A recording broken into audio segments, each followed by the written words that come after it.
Assalamualaikum warahmatullahi wabarakatuh. Yang terhormat kepada Ibu Yulianti Raharjo, SAMA, selaku dosen pengampu mata kuliah Akuntansi Keuangan Menengah 1 di kelas L013.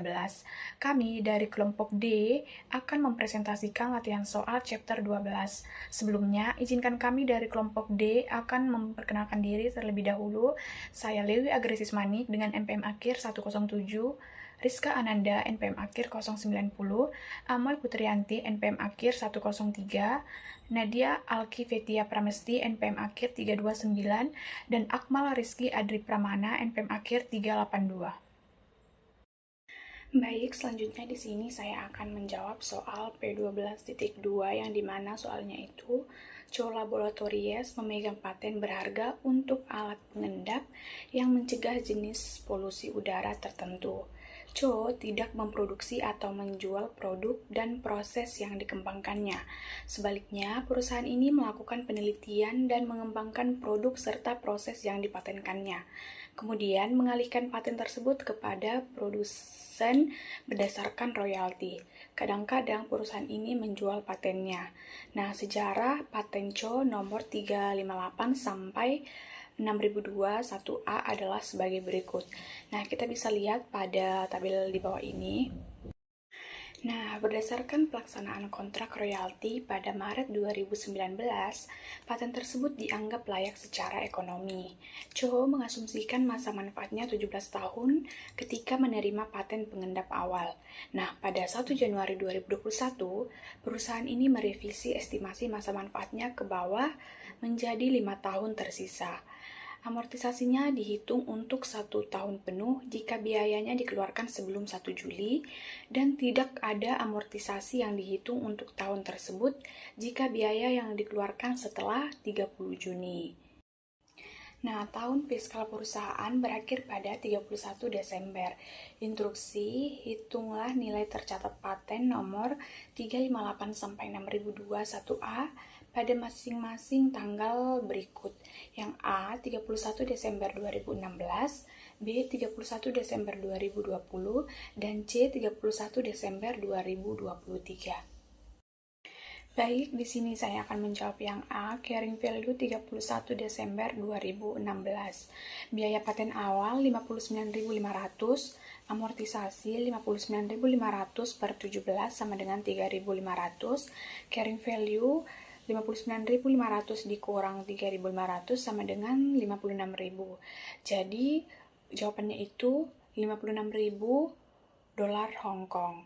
Yang B, carrying value 31 Desember 2020. Nilai buku awal 2017, 56.000 dolar Hong Kong. Amortisasi tahun 2017 sampai 2018. Amortisasi per tahun 59.500 per 17 sama dengan 3.500. Total amortisasi 2 tahun, 2 dikali 3.500 sama dengan 7.000. Nilai buku sebelum biaya hukum tambahan 56.000 dikurang 7.000 sama dengan 49.000. Nah, tambahan biaya hukum Desember 2018, biaya hukumnya itu sebesar 42.000 dolar Hong Kong. Dikapitalisasi karena berhasil mempertahankan paten. Karena terjadi setelah 30 Juni 2018, maka tidak diamortisasi pada tahun 2018. Nah, nilai tercatat per 31 Desember 2018 49.000 dolar Hong Kong ditambah 42.000 dolar Hong Kong sama dengan 91.000 dolar Hong Kong. Nah, amortisasi baru tahun 2019 sampai 2020, sisa umur manfaatnya itu per 1 Januari 2019. Jadi 17 dikurang 3 sama dengan 14 tahun. Amortisasi tahunan baru sama dengan 91.000 per 14 sama dengan 6.500. Jadi total amortisasi 2019 sampai 2020 sama dengan 2 dikali 6.500 sama dengan 13.000. Nah, jadi nilai tercatat per 31 Desember 2020 yaitu 91.000 dikurang 13.000 sama dengan 78.000. Nah, selanjutnya yaitu yang C, carrying value 31 Desember 2023. Nah, pada 1 Januari 2021, estimasi sisa umur manfaatnya itu direvisi menjadi 5 tahun. Jadi, nilai buku awal 2021 sebesar 78.000 dolar Hong Kong. Amortisasi baru tahun 2021 sampai 2023, amortisasi tahunannya 78.000 dibagi 5 sama dengan 15.600. Jadi total amortisasi selama 3 tahun 3 dikali 15.600 sama dengan 46.800. Nah, catatannya biaya hukum Juli ini itu 2021 sebesar 34.000 dolar Hong Kong. Itu langsung dibebankan karena gugatannya itu gagal sehingga tidak menambah nilai paten. Nah, jadi nilai tercatatnya itu 78.000 dolar Hong Kong dikurang 46.800 dolar Hong Kong sama dengan 31.200 dolar Hong Kong. Baik, di sini kita akan membedah soal P12.3, yaitu informasi mengenai aset tidak berwujud Sandro SA. Waralaba pada tanggal 1 Januari 2022, Sandro menandatangani perjanjian untuk beroperasi sebagai penerima waralaba dari Hasian Kopi Service dengan biaya waralaba awal sebesar 75.000 Real Brazil. Dari jumlah tersebut, 15.000 penginstalan saat perjanjian ditandatangani dan dikirimkan dalam pembayaran tahunan masing-masing sebesar 15.000 dimulai pada 1 Januari 2023. Perjanjian tersebut menetapkan bahwa uang muka tidak dapat dikembalikan dan tidak ada jasa di masa mendatang yang diwajibkan dari pemberi waralaba. Nah, di nomor 2 itu nilai kini atau present value, yaitu per 1 Januari 2022 dari 4 pembayaran tahunan yang diskontokan sebagai 14%. Suku bunga implisit untuk pinjaman jenis ini adalah 43.700. Perjanjian tersebut juga menetapkan bahwa 5% dari pendapatan dari waralaba harus dibayarkan kepada pemberi waralaba setiap tahun. Pendapatan Sandro dari waralaba untuk tahun 2022 adalah 900.000. Sandro mengestimasi masa manfaat waralaba tersebut adalah 10 tahun. Nah, jadi petunjuknya di sini mungkin memerlukan merujuk ke bab 18 untuk menentukan perlakuan akuntansi yang tepat untuk biaya dan pembayaran waralaba. Nah, di nomor 3 yaitu paten. Sandro mengeluarkan biaya eksperimen dan pengembangan sebesar 65.000 di laboratoriumnya untuk mengembangkan paten yang diberikan pada tanggal 2 Januari 2022. Biaya hukum dan biaya lainnya yang terkait dengan pendaftaran paten berjumlah 17.600. Sandro mengestimasi masa manfaat paten tersebut adalah 8 tahun. Nah, jadi paten tersebut belum mencapai kelayakan ekonomi. Di nomor 4 yaitu merek dagang. Sebuah merek dagang yang dibeli dari Shanghai Company seharga 36.000 pada tanggal 1 Juli 2019 mengeluarkan untuk litigasi, yaitu proses pengadilan yang sukses dalam mempertahankan merek dagang tersebut dengan total 10.200. Menyelesaikan pada tanggal 1 Juli 2022, Sandro mengestimasi masa manfaat merek dagang tersebut adalah 20 tahun sejak tanggal akuisisi. Baik, di sini yaitu instruksinya, yaitu siapkan schedule laporan yang menunjukkan bagian aset tidak berwujud pada laporan posisi keuangan Sandro per 31 Desember 2022, tidak adanya kontribusi pendukungnya dalam format yang baik. Dan bagian B yaitu siapkan schedule yang menunjukkan semua beban pengeluaran yang dihasilkan dari transaksi-transaksi tersebut yang akan muncul pada laporan laba rugi. Laporan laba rugi Sandro untuk tahun berakhir pada 31 Desember 2022. Tidak ada penghitungan pendukungnya dalam format yang baik. Nah, seperti instruksi tadi, kita disuruh membuat schedule. Jadi di sini bagian A yaitu schedule aset tidak berwujud atau laporan ke posisi keuangan bersial. Nah, per 31 Desember 2022 yaitu pada aset tidak berwujud yaitu ada waralaba, merek dagang, paten. Nah, jadi waralaba yaitu biaya perolehan kos itu senilai 58.700 Real Brazil. Lalu diakumulasi amortisasi yaitu minus 5.870 Real Brazil, dan tercatat nilai biaya perolehan dikurangi akumulasi amortisasi yaitu tercatat senilai 52.830. Nah, di bagian merek dagang yaitu biaya perolehannya yaitu 36.000 Real Brazil, lalu dikurangi akumulasi amortisasi yaitu senilai 6.300 Real Brazil. Jadi nilai tercatat di carrying amount yaitu 29.700. Nah, pada paten yaitu biaya perolehannya 17.600, lalu dikurangi akumulasi amortisasi yaitu senilai 2.200 real Brazil yang tercatat di carrying amount yaitu 15.400. Jadi total aset tidak berwujudnya senilai 97.930 real Brazil. Baik, di soal B itu kita membuat schedule beban terkait laporan laba rugi dari Persial. Nah, untuk tahun yang berakhir 31 Desember 2022, yaitu di beban operasional ada beban penelitian dan pengembangan, ada beban waralaba, ada beban litigasi atau biaya hukum, dan beban amortisasi aset. Nah, di bagian perhitungan pendukung, yaitu di bagian beban penelitian dan pengembangan itu ada biaya lab eksperimen paten. Jadi jumlah beban itu dari soal itu 65.000 real Brazil. Nah, dari beban waralaba yaitu perhitungannya ada 5% dikali 900.000 yang hasilnya itu 45.000 real Brazil. Ada di beban litigasi atau biaya hukum. Nah, ini pembelaan merek dagang. Jadi ada 10.200 real Brazil. Nah, di bagian beban amortisasi aset ada dari soalnya itu 5.870 ditambah 1.800 ditambah 2.200 real Brazil dan jumlah bebannya itu 9.870. Nah, untuk beban lain-lain ada beban bunga atau interest expense. Nah, jadi penghitungannya di sini itu 14% dikalikan 43.700 real Brazil dari nilai kini wesel. Nah, jadi jumlah bebannya yaitu 6.118 real Brazil. Jadi total beban semuanya yaitu 136.188. Baik, di instruksinya kita disuruh membuat perhitungan pendukung. Nah, jadi nomor 1 ini yaitu penghitungan untuk waralaba.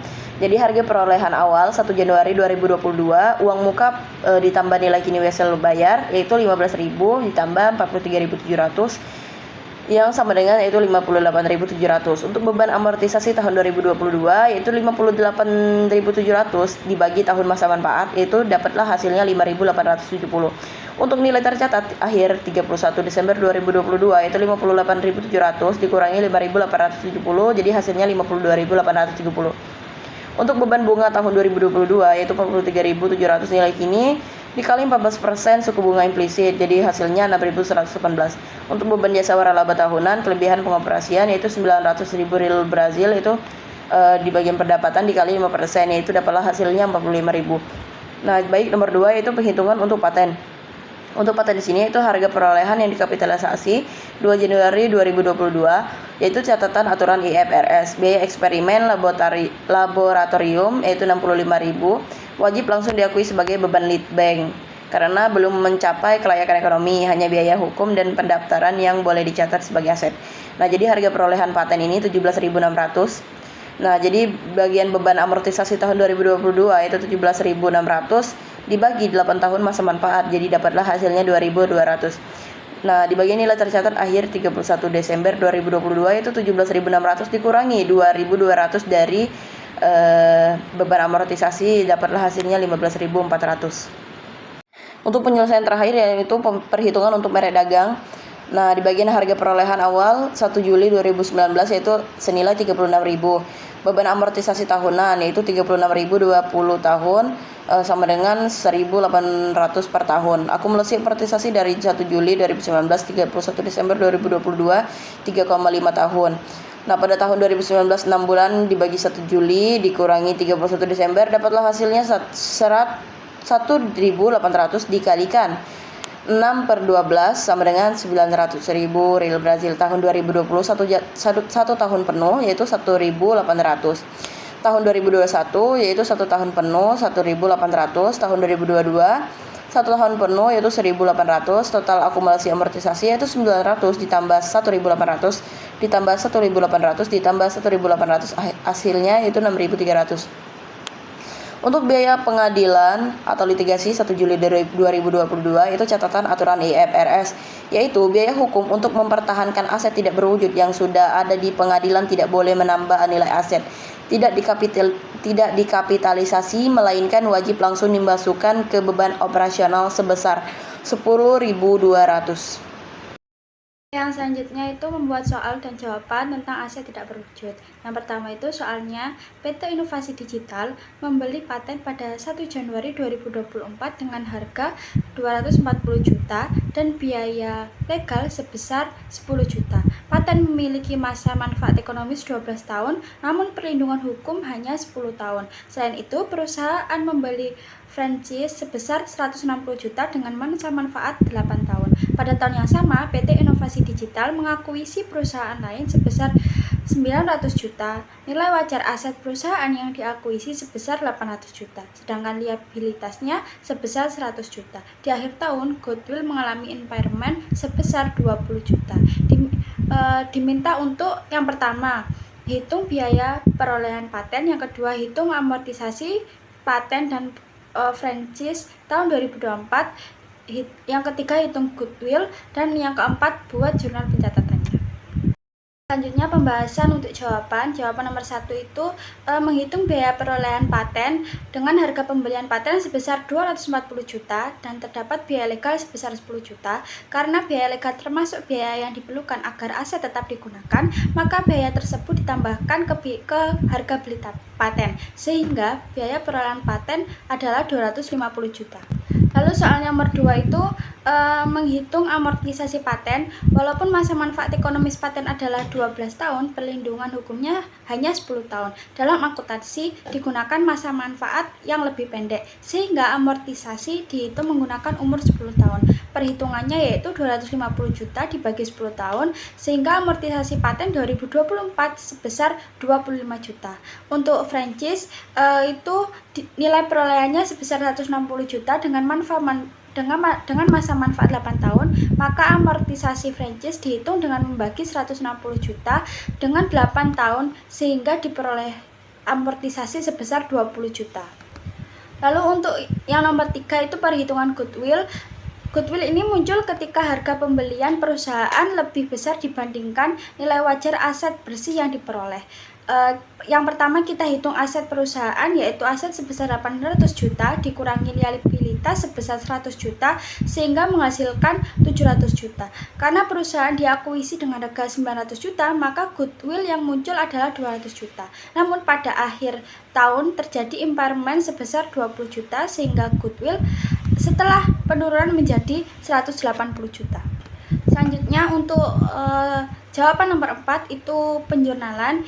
Yang pertama untuk jurnal pembelian paten, itu saat membeli paten, akun paten bertambah di sisi debit sebesar 250 juta dan kas berkurang di sisi kredit sebesar 250 juta. Lalu untuk jurnal pembelian franchise itu akun franchise di debit sebesar 160 juta dan kas di kredit dengan jumlah yang sama. Lalu yang untuk jurnal amortisasi itu pada akhir periode perusahaan mencatat beban amortisasi total sebesar 45 juta yang terdiri dari amortisasi paten 25 juta dan franchise 20 juta. Lalu untuk jurnal akuisisi dan goodwill, ketika akuisisi dilakukan, aset dicatat sebesar 800 juta, goodwill 200 juta, liabilitas 100 juta, dan kas yang dibayarkan sebesar 900 juta. Lalu yang terakhir itu ada jurnal impairment goodwill. Yang terjadi untuk penurunan nilai goodwill sebesar 20 juta, maka dicatat beban kerugian impairment di debit dan goodwill di kredit. Baik, selanjutnya kami di sini akan membahas RMK chapter 13, yaitu kewajiban lancar, cadangan, dan kontingensi. Baik, pada bab ini itu adapun tujuan pembelajarannya, yaitu yang pertama, menjelaskan sifat, penilaian, dan pelaporan current liability. Yang kedua, menjelaskan akuntansi untuk berbagai jenis profesi. Yang ketiga, menjelaskan akuntansi untuk contingent loss and contingent gains. Yang keempat, menunjukkan cara penyajian dan analis informasi terkait liabilitas. Nah, baik, di sini yang pertama saya akan menjelaskan current liability. Nah, current liability adalah kewajiban jangka pendek yang harus dilunasi dalam siklus operasi normal perusahaan atau dalam waktu 12 bulan setelah tanggal pelaporan. Nah, adapun jenis-jenis current liability ini meliputi account payable, notes payable, dividend payable, unearned revenue, income tax payable, dan employee liabilities. Nah, selanjutnya ada provision. Nah, provision ini merupakan kewajiban yang jumlah atau waktunya itu belum pasti tetapi dapat diestimasi. Nah, materi provision ini membahas pengakuan provisi, pengukuran provisi, jenis-jenis provisi, dan pengungkapan provisi dalam laporan keuangan. Nah, yang ketiga, contingents. Nah, contingents ini adalah kemungkinan kewajiban atau aset yang bergantung pada kejadian di masa depan. Nah, contingents ini itu terdiri dari kontingen liabilitas dan kontingen aset. Nah, selanjutnya di sini current liabilitas. Nah, current liabilitas ini adalah kewajiban perusahaan yang diperkirakan akan diselesaikan dalam satu siklus operasi normal atau dalam waktu 12 bulan setelah tanggal perolehan. Nah, menurut IASB, liability ini memiliki 3 karakteristik utama. Yang pertama, merupakan kewajiban saat ini. Yang kedua, memerlukan pengorbanan sumber daya ekonomi. Yang ketiga, timbul dari peristiwa masa lalu. Nah, jenis current liability ini yang pertama, akun payable. Nah, ini adalah utang kepada pemasok atas pembeli barang atau jasa secara kredit tanpa suatu promise. Nah, umumnya ini memiliki jangka waktu pembayaran 30-60 hari. Yang kedua, notes payable. Ini adalah janji tertulis untuk membayar sejumlah uang pada tanggal tertentu. Notes payable ini berupa interest bearing note dan zero interest bearing note. Nah, adapun jenis notes payable ini, yang pertama tadi kan ada interest bearing note. Nah, ini itu merupakan wesel yang memiliki bunga. Contohnya itu pinjaman 100.000 euro dengan bunga 6% selama 4 bulan. Nah, rumus bunga itu pokok dikali suku bunga dikali waktu. Contoh perhitungannya 100.000 dikali 6% dikali 4/12. Nah, hasil bunga yang harus dibayar adalah 2.000 euro. Nah, kalau zero interest bearing note itu adalah wesel tanpa bunga tertulis, tetapi sebenarnya itu mengandung bunga tersembunyi. Pada saat jatuh tempo, perusahaan itu harus membayar jumlah yang lebih besar dibanding kas yang diterima saat awal peminjaman. Selanjutnya itu klasifikasi liabilitas jangka pendek. Nah, ada di utang jatuh tempo, yaitu bagian utang jangka panjang yang harus dilunasi dalam periode 12 bulan ke depan. Selanjutnya ada kriteria refinancing, yaitu klasifikasi jangka panjang hanya diizinkan jika perusahaan memiliki hak hukum untuk menunda utang per tanggal pelaporan. Yang terakhir ada pelanggaran perjanjian utang otomatis menjadi jangka pendek jika terjadi breach of covenant, kecuali ada masa tenggang minimal 12 bulan. Selanjutnya ada jenis-jenis liabilitas operasional. Nah, jenis-jenis liabilitas operasional di sini yaitu ada di utang dividen. Utang dividen yaitu kewajiban kepada pemegang saham yang muncul setelah pengumuman resmi direksi. Dividen saham tidak diakui sebagai liabilitas. Selanjutnya ada setoran pelanggan. Setoran pelanggan yaitu uang jaminan atau deposit kas yang diterima dari pelanggan yang bersifat dapat dikembalikan atau returnable deposit. Yang terakhir ada unit revenues, yaitu pembayaran yang diterima sebelum penyerahan barang atau jasa diakui sebagai liabilitas hingga kewajiban kinerja dipenuhi. Lalu selanjutnya kita akan membahas materi tentang kewajiban atau liabilitas pada perusahaan SAP. Biasanya kewajiban lancar digunakan untuk menilai tingkat likuiditas dan fleksibilitas keuangan suatu perusahaan. Namun kenaikan kewajiban tidak selalu berarti buruk. Dalam kasus SAP terdapat akun deferred income sebesar 3,028 miliar euro yang berasal dari pembayaran pelanggan di muka untuk layanan cloud dan software support. Hal ini justru dapat menunjukkan bahwa penjualan meningkat karena pelanggan telah membayar terlebih dahulu. Sebaliknya, jika akun ini menurun, bisa menjadi tanda perlambatan bisnis. Lalu yang selanjutnya itu ada sales tax payable atau utang pajak penjualan, yang mana pajak penjualan dikenakan langsung kepada konsumen akhir saat melakukan pembelian. Dalam hal ini perusahaan hanya berperan sebagai pihak yang memungut pajak dan menyetorkannya kepada pemerintah. Sebagai contoh, jika harga roti sebesar 2.400 euro dan dikenakan pajak sebesar 9 penjualan sebesar 10%, maka pajaknya sebesar €240. Sehingga total kas diterima perusahaan adalah €2.640. Namun perusahaan hanya mengakui penjualan sebesar €2.400, sedangkan €240 dicatat sebagai utang pajak penjualan. Lalu berikutnya adalah Value Added Tax atau VAT yang di Indonesia itu dikenal sebagai pajak pertambahan nilai atau PPN. Berbeda dengan pajak penjualan biasa, VAT itu dipungut pada setiap tahap produksi dan distribusi barang. Perusahaan juga memperoleh kredit pajak masukan sehingga yang disetorkan ke pemerintah hanyalah selisih pajaknya. Dalam ilustrasi yang ada dapat disimpulkan bahwa beban VAT pada akhirnya tetap ditanggung oleh konsumen akhir. Nah, selanjutnya itu VAT ini memiliki beberapa kelebihan dan kekurangan. Kelebihannya itu adalah lebih mudah dipungut pemerintah dan memiliki pengawasan otomatis antar transaksi bisnis serta dapat mengurangi penghindaran pajak. Namun kekurangannya itu yaitu administrasi dan pencatatannya lebih rumit karena perusahaan harus mencatat kredit pajak secara teliti. Lalu yang selanjutnya ada income tax payable atau utang pajak penghasilan, yang mana dihitung berdasarkan laba perusahaan selama 1 tahun. Perusahaan memiliki kewajiban untuk menghitung pajak terutang, melaporkannya, serta mencatatnya sebagai kewajiban lancar di laporan keuangan. Biasanya pajak ini dibayar secara estimasi berkala. Jika jumlah aktual berbeda dengan estimasi, maka akan dilakukan penyesuaian. Selain itu, perbedaan aturan perpajakan dan IFRS juga dapat menyebabkan jumlah pajak dalam laporan keuangan menjadi berbeda. Lalu selanjutnya kita akan membahas tentang employer-related liabilities atau kewajiban yang berkaitan dengan karyawan. Kewajiban ini terdiri dari beberapa jenis, yaitu payroll deduction, compensated absence, dan bonus. Yang pertama itu ada payroll deduction, yang mana merupakan potongan gaji karyawan yang meliputi pajak penghasilan, pajak jaminan sosial, premi asuransi, dan iuran serikat pekerja. Contohnya itu jika total gajian mingguan sebesar €10.000, maka setelah dipotong pajak penghasilan, pajak sosial, iuran serikat, kas yang diterima karyawan menjadi €7.792. Lalu yang selanjutnya itu ada compensate option, yang mana cuti berbayar. Itu hak ini ditetapkan diberikan perusahaan kepada karyawan seperti cuti liburan, cuti sakit, maupun cuti melahirkan. Terdapat 3 jenis hak cuti, yaitu vested right yang tetap dimiliki walaupun karyawan keluar kerja.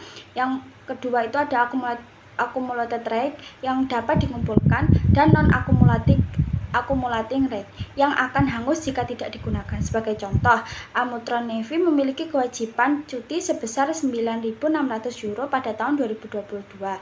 Ketika digunakan pada tahun 2023 dan gaji meningkat, total pembayaran menjadi €10.800 sehingga timbul tambahan beban sebesar €1.200. Hal ini menunjukkan bahwa perusahaan harus mencatat kewajiban terhadap karyawan sejak hak tersebut diperoleh. Profit sharing and bonus plans. Definisi dan karakteristik utama. Kompensasi tambahan. Banyak perusahaan memberikan bonus kepada karyawan di luar gaji reguler mereka, di mana jumlahnya seringkali didasarkan pada laba tahunan perusahaan. Beban bukan distribusi laba. Rencana pembagian laba atau bonus harus dicatat sebagai beban, bukan sebagai distribusi laba seperti dividen. Hal ini dikarenakan pembayaran tersebut merupakan imbalan atas jasa yang diberikan karyawan, bukan transaksi dengan pemilik modal atau pemegang saham. Kemudian, peristiwa yang mengikat atau obligating event. Jasa karyawan. Kewajiban untuk membayar bonus atau pembagian laba muncul karena adanya jasa yang telah diberikan oleh karyawan selama periode akuntansi tersebut. Pengakuan liabilitas. Suatu kewajiban diakui jika memenuhi 3 karakteristik utama, yakni merupakan kewajiban masa kini, memerlukan transfer sumber daya ekonomi, dan muncul akibat peristiwa masa lalu. Dalam hal ini, peristiwa masa lalu adalah kinerja atau jasa yang telah diselesaikan oleh karyawan. Kemudian yang terakhir yakni kewajiban kondisional. Perjanjian bonus serupa dengan perjanjian royalti atau sewa kondisional. Setiap kali unit tambahan diproduksi atau jasa diberikan, maka tercipta kewajiban tambahan yang biasanya diklasifikasikan sebagai liabilitas jangka pendek. Prosedur akuntansi dan pencatatan. Pada jurnal penyesuaian atau adjustment, karena jumlah bonus biasanya baru diketahui setelah laba tahunan dihitung, perusahaan harus membuat entry jurnal penyesuaian pada akhir periode, misalnya 31 Desember untuk mengakui beban dan utang tersebut. Jurnal pada 31 Desember yakni posisi debit, beban gaji dan upah, dan untuk posisi kredit yakni utang gaji dan upah. Pembayaran saat bonus dibayarkan di periode berikutnya, misal Januari, perusahaan akan menghapuskan tersebut dengan kas, maka jurnal saat pembayaran yakni posisi debit utang gaji dan kas, dan posisi kreditnya yakni kas. Dan yang terakhir yakni penyajian dalam laporan keuangan. Pada laporan laba rugi, akun beban bonus harus dijadikan sebagai beban operasional dalam laporan laba rugi tahun berjalan. Dan pada laporan posisi keuangan, karena bonus umumnya dibayarkan dalam jangka waktu singkat setelah akhir tahun, maka liabilitas ini diklasifikasikan sebagai liabilitas jangka pendek. Selanjutnya, environmental provisions atau kewajiban lingkungan merupakan tanggung jawab perusahaan terhadap kerusakan lingkungan sebab aktivitas operasionalnya. Kewajiban ini biasanya berkaitan dengan biaya pembersihan atau pemulihan lingkungan. Contohnya, perusahaan tambang harus memulihkan kembali lahan yang rusak setelah penambangan selesai. Selain itu, perusahaan minyak juga wajib membongkar platform pengeboran setelah tidak lagi digunakan. Karena biaya pemulihan lingkungan itu cukup besar, perusahaan itu perlu mencatat kewajiban itu dalam laporan keuangan. Perusahaan juga harus mengakui kewajiban lingkungan apabila sudah memiliki kewajiban hukum terkait aset jangka panjang, seperti tambang atau platform minyak. Selain itu, jumlah biaya yang akan dikeluarkan juga harus diperkirakan secara wajar. Jika kedua syarat itu terpenuhi, maka perusahaan itu perlu mencatat kewajiban lingkungan itu dalam akuntansi sebagai liability atau kewajiban. Lalu, obligation, events, atau peristiwa yang menimbulkan kewajiban bagi perusahaan terhadap lingkungan. Kewajiban ini biasanya muncul karena penggunaan aset jangka panjang dalam kegiatan operasional. Contohnya seperti pembongkaran fasilitas nuklir, pemulihan area tambang dan minyak, serta biaya penutupan tempat pembuangan sampah atau landfill. Nah, perusahaan itu juga bertanggung jawab atas biaya itu, baik menggunakan tenaga sendiri maupun pihak lain. Kewajiban lingkungan itu juga bisa muncul sejak awal aset digunakan, misalnya saat membangun platform minyak atau bertambah seiring waktu seperti landfill yang terus diperluas. Selanjutnya adalah pengukuran. Jadi perusahaan itu harus memperkirakan biaya yang akan dikeluarkan untuk menyelesaikan kewajiban lingkungan di masa depan. Nilai tersebut biasanya didasarkan pada fair value atau nilai wajar, yaitu perkiraan jumlah yang harus dibayar perusahaan untuk menyelesaikan kewajibannya. Karena tidak semua kewajiban lingkungan itu memiliki harga pasar yang jelas, perusahaan itu dapat menggunakan informasi serupa atau present value untuk menghitung estimasi biaya itu. Recognition and allocation, perusahaan itu mencatat kewajiban lingkungan ke dalam laporan keuangan. Biaya lingkungan itu dimasukkan ke dalam nilai aset jangka panjang yang terkait, seperti tambang, platform pengeboran, atau pembangkit listrik. Hal ini karena biaya lingkungan dianggap diperlukan agar aset dapat digunakan sesuai dengan fungsinya. Selain mencatat aset, perusahaan itu juga mencatat kewajiban dengan jumlah yang sama. Biaya lingkungan itu tidak dicatat pada akun terpisah karena biaya itu tidak memberikan manfaat ekonomi secara langsung jika berdiri sendiri. Selanjutnya, pada periode berikutnya, biaya tersebut akan dialokasikan menjadi beban selama masa manfaat aset. Perusahaan dapat menggunakan metode garis lurus atau metode lain untuk estimasi dan rasional untuk proses alokasi tersebut. Nah, pada perusahaan Wellcard Oil Company yang membangun platform pengeboran minyak di laut, perusahaan itu memiliki kewajiban hukum untuk membongkar platform tersebut setelah masa manfaatnya selesai. Wellcard ini memperkirakan biaya pembongkaran sebesar $1 juta, namun karena menggunakan present value, nilai kewajiban yang dicatat saat awal lebih kecil, yaitu sekitar $620.000. Perusahaan kemudian mencatat biaya tersebut sebagai bagian dari aset platform pengeboran dan juga mencatat kewajiban lingkungan dengan jumlah yang sama. Selama masa penggunaan aset, biaya tersebut dialokasikan menjadi beban depresiasi setiap tahun menggunakan metode garis lurus, dan selain itu perusahaan juga mencatat beban bunga karena adanya proses discounting atau perhitungan nilai sekarang. Lalu perkembangan isu akuntansi mengenai greenhouse gases atau gas rumah kaca. Jadi saat ini banyak negara itu menggunakan sistem izin emisi karbon untuk mengurangi pencemaran lingkungan akibat aktivitas perusahaan. Nah, dalam sistem itu perusahaan tuh diberikan izin untuk menghasilkan emisi karbon dalam jumlah tertentu. Jika jumlah emisi melebihi batas yang diberikan, maka perusahaan itu wajib membeli izin tambahan sehingga perusahaan terdorong untuk mengurangi pencemaran. Pada contoh Halton Revenue, perusahaan itu mendapatkan izin emisi sebesar 1.000 ton CO2 pada tahun 2022. Namun selama tahun itu, perusahaan itu menghasilkan emisi sebesar 12.000 ton, yang artinya perusahaan itu melebihi batas izin sebesar 2.000 ton dan harus membeli izin tambahan. Lalu, provisi kontrak memberatkan. Nah, kondisi itu terjadi ketika biaya yang harus dikeluarkan perusahaan itu untuk memenuhi kontrak lebih besar daripada manfaat ekonomi yang diperoleh dari kontrak itu. Pada contoh Summer Sport, perusahaan itu sebelumnya menyewa sebuah pabrik dan masih terikat kontrak sewa selama 3 tahun. Namun perusahaan itu memutuskan pindah ke lokasi baru. Masalahnya, kontrak sewa lama itu tidak bisa dibatalkan, dan pabrik itu juga tidak bisa disewakan kepada pihak lain. Akibatnya, perusahaan tetap harus membayar biaya sewa walaupun fasilitas tersebut tidak digunakan lagi. Perusahaan itu juga memperkirakan kerugian sebesar 200.000 euro sehingga harus mencatat kerugian dan kewajiban dalam laporan keuangan. Selanjutnya, provisi restrukturasi.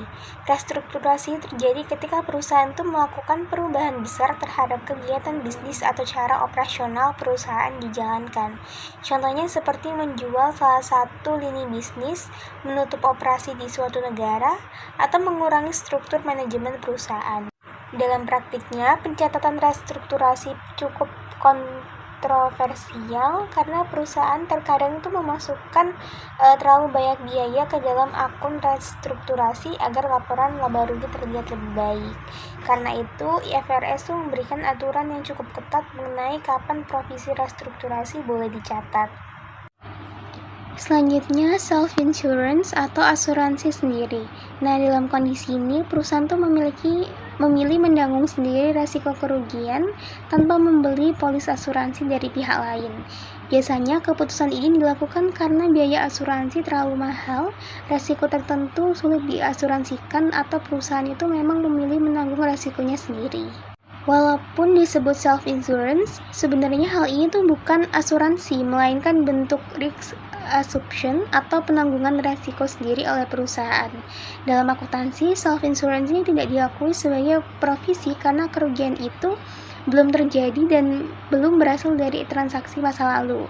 Jadi perusahaan itu tidak boleh langsung mencatat kewajiban hanya berdasarkan perkiraan kemungkinan kerugian di masa depan.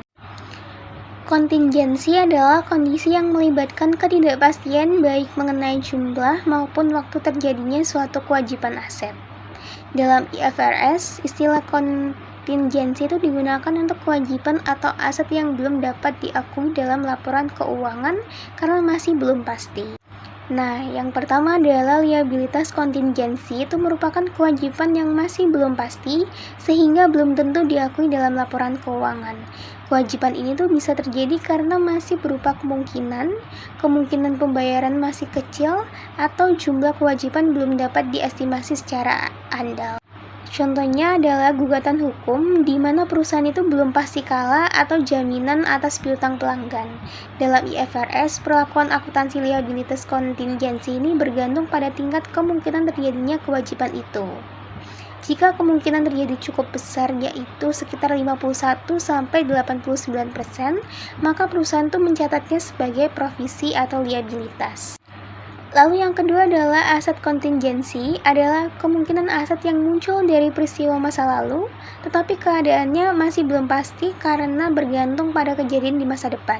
Contohnya seperti kemungkinan menerima bonus, donasi, pengembalian pajak dari pemerintah, atau gugatan hukum yang kemungkinan dimenangkan perusahaan. Nah, karena masih belum pasti, aset kontingensi ini tidak langsung dicatat dalam laporan posisi atau keuangan atau neraca.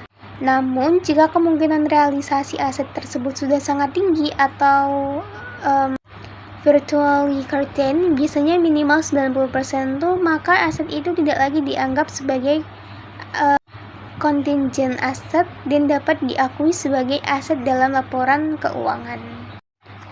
Selanjutnya, current liabilities atau liabilitas jangka pendek dalam laporan keuangan.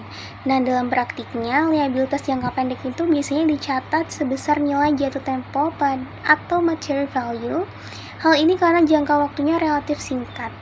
Nah, biasanya kurang dari 1 tahun, sehingga selisih dengan present value itu dianggap tidak terlalu material.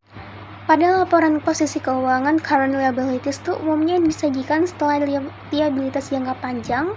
Penyusunannya itu dapat berdasarkan urutan jatuh tempo, jumlah terbesar, atau prioritas pelunasan.